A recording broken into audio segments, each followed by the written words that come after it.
คนเข้าหากันจากทุกจนคืนวันเงาอีน้ำเท่าใดข้าทีก็จะถึงวันใหม่เด็กในหัวใจมันเหงาเหลือเกินอยากมีคนมาจูงมือ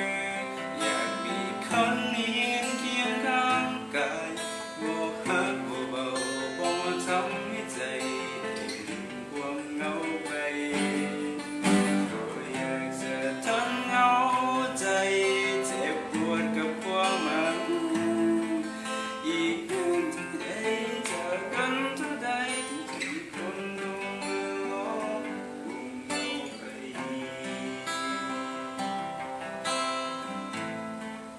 สไตล์เดียวกันครับ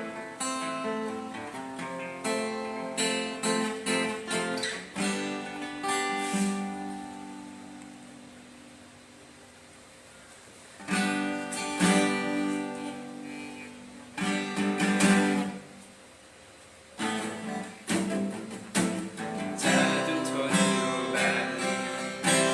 เดินจากเจ้าใด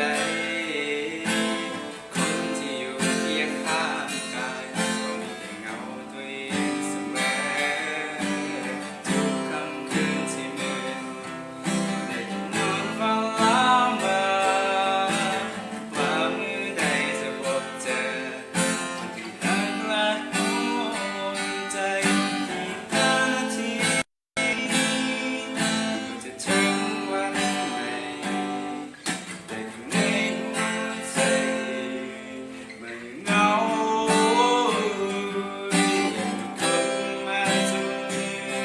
อยากมีคนยืนเคียงข้างกายบอกรักเบาๆบ่มาทำให้ใจได้ลืมความเหงาไปก็อยากจะทนเหงาใจ